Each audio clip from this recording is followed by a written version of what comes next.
Imaginez, vous aidez une inconnue sur le bord de la route, sans savoir qu'une heure plus tard, cette même personne décidera de votre avenir professionnel. Impossible. C'est pourtant exactement ce qui est arrivé à Kofi Mensah, ce matin d'avril à Abidjan. Et ce qui s'est passé ensuite, a changé sa vie pour toujours. Il était 6h30 du matin. Kofi Mensah, 28 ans, roulait sur le boulevard principal de Cocody, au volant de son vieux taxi-compteur. Son cœur battait plus vite que d'habitude. Dans une heure, il avait l'entretien le plus important de sa vie. Un poste de chef de chantier dans l'une des plus grandes entreprises de construction d'Abidjan. L'opportunité qu'il attendait depuis des années. Celle qui pourrait sortir sa famille de la pauvreté. Il ne pouvait pas être en retard. Mais voilà, sur le bas-côté de la route, une scène attira son attention. Une Mercedes noire, arrêtée en pleine zone dangereuse. Une femme élégante en tailleur, debout près d'un pneu complètement crevé. Elle regardait son téléphone, puis sa montre, puis le pneu, avec un air de désespoir total. Visiblement, personne ne répondait à ses appels. Kofi ralentit. Son premier réflexe ? Continuer son chemin. Après tout, il était pressé. Cet entretien était crucial. Mais quelque chose en lui, cette voix que sa grand-mère lui avait inculquée depuis l'enfance, lui souffla. Un homme qui ne tend pas la main à son prochain, n'est pas un homme.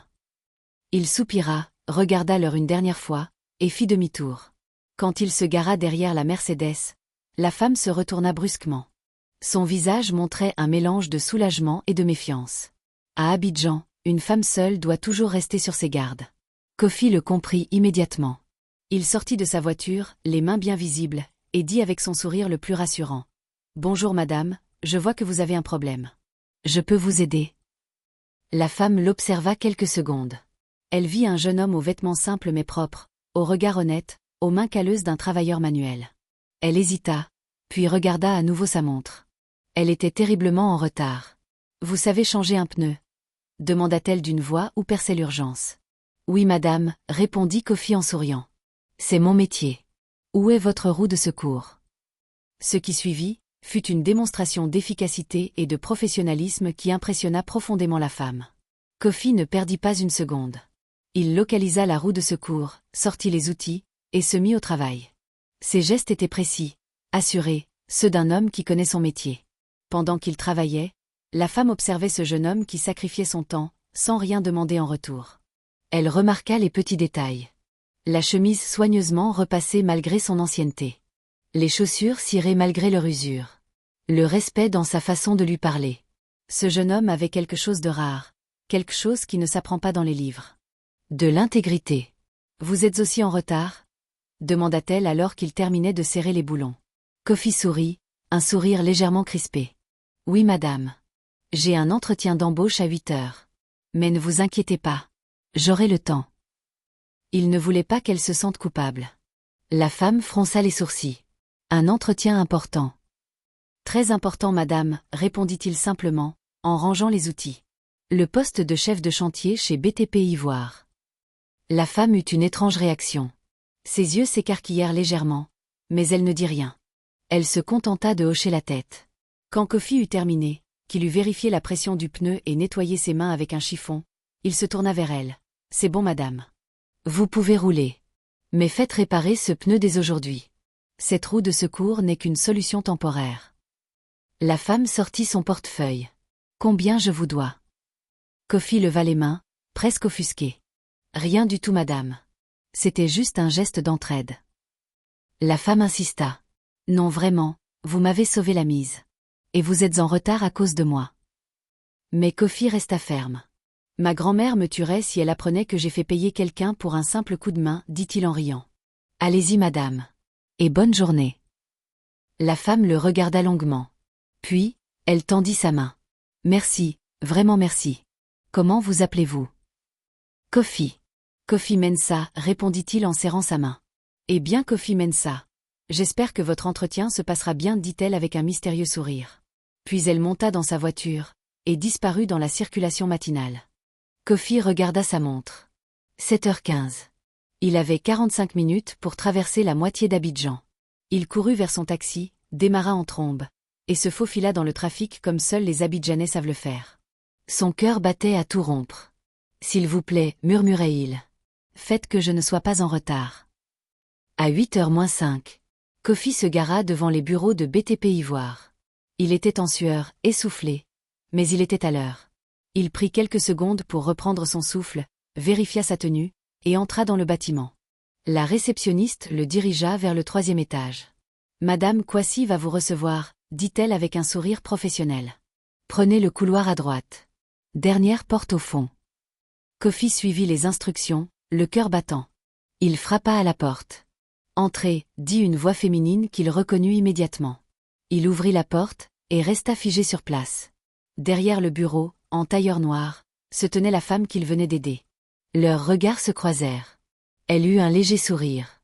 Lui, il ne savait plus où se mettre. Monsieur Mensah, dit-elle d'une voix professionnelle. Je suis Amina Kwasi, directrice des ressources humaines de BTP Ivoire. Asseyez-vous, je vous en prie. Kofi s'assit, complètement déstabilisé. Son esprit tournait à 100 à l'heure. La femme qui l'avait aidé était celle qui allait juger s'il méritait ce poste.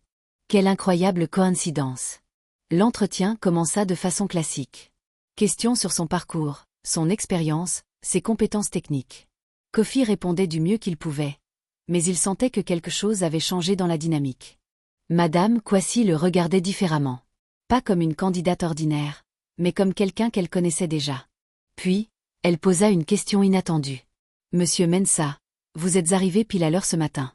Pourtant, j'imagine que vous avez dû faire face à des imprévus. Comment gérez-vous les situations d'urgence? Kofi comprit qu'elle testait son honnêteté. Il aurait pu mentir, faire comme si rien ne s'était passé. Mais ce n'était pas dans sa nature. Madame, dit-il en la regardant droit dans les yeux. J'ai effectivement rencontré un imprévu ce matin. Une personne avait besoin d'aide sur le bord de la route. J'aurais pu continuer mon chemin. Mais ma grand-mère m'a appris qu'un homme se définit par ses actions, pas par ses excuses. Alors j'ai aidé cette personne, et ensuite j'ai fait de mon mieux pour arriver à l'heure. Parce que ce poste est important pour moi, mais aider quelqu'un en difficulté l'est tout autant.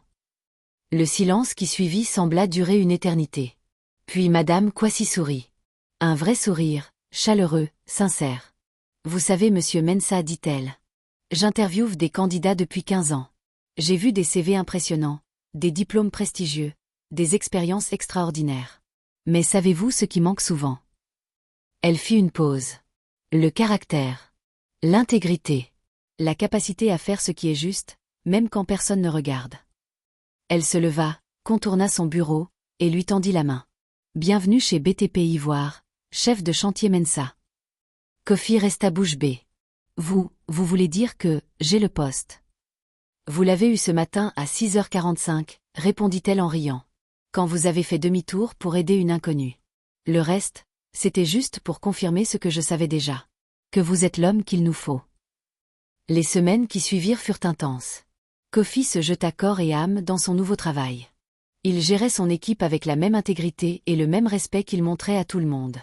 Et curieusement, Madame Kwasi trouvait toujours des raisons de passer sur ses chantiers. Pour vérifier l'avancement des travaux, disait-elle. Mais leur conversation dépassait rapidement le cadre professionnel. Un soir, alors qu'ils finalisaient ensemble un rapport de projet, elle lui avoua. Vous savez Kofi, ce matin-là, j'étais terrifiée. Seule sur cette route. Et quand vous vous êtes arrêté, j'ai d'abord eu peur.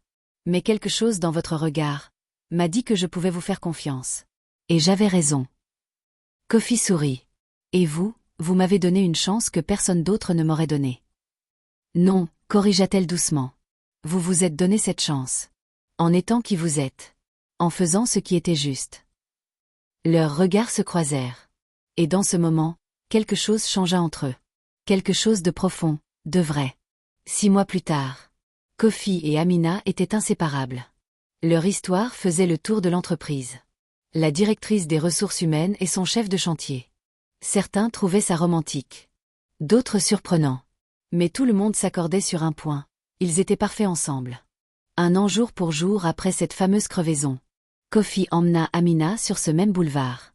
Il gara la voiture exactement au même endroit. « Tu te souviens ?» demanda-t-il. Amina sourit, les larmes aux yeux. « Comment pourrais-je oublier ? C'est le jour où j'ai rencontré l'homme de ma vie. » Kofi s'agenouilla, sortit une petite boîte, et dit « Et c'est le jour où j'ai rencontré la mienne. » Amina Kwasi, veux-tu m'épouser ? Elle ne laissa pas le temps aux mots de sortir. Elle se jeta dans ses bras, riant et pleurant à la fois. Oui. 1000 fois oui. Les passants applaudirent. Certains klaxonnèrent. Et sur ce boulevard d'Abidjan, deux âmes qui s'étaient trouvées par le plus grand des hasards, scellaient leur destin. Parce que voyez-vous, la vie a cette étrange façon de récompenser la bonté. Kofi aurait pu continuer sa route ce matin-là. Personne ne lui en aurait voulu. Mais il a choisi d'aider. Sans savoir. Sans rien attendre. Et cette simple action, ce simple geste d'humanité, a changé toute sa vie. Aujourd'hui, Kofi dirige l'une des plus grandes divisions de BTP Ivoire. Amina et lui ont fondé une famille. Et chaque année, le jour de leur anniversaire de rencontre, ils retournent sur ce boulevard. Pour se souvenir. Pour être reconnaissants. Et pour rappeler à leurs enfants que les plus belles histoires commencent souvent par un simple geste de gentillesse. Alors la prochaine fois que vous voyez quelqu'un en difficulté, rappelez-vous cette histoire. Vous ne savez jamais qui se cache derrière un visage inconnu. Vous ne savez jamais comment un simple geste peut changer de vie. La leur et la vôtre. Parce qu'au final, ce n'est pas le destin qui décide de notre histoire. C'est nous. Par nos choix. Par nos actions. Par notre humanité. Et c'est ça, la vraie magie de la vie.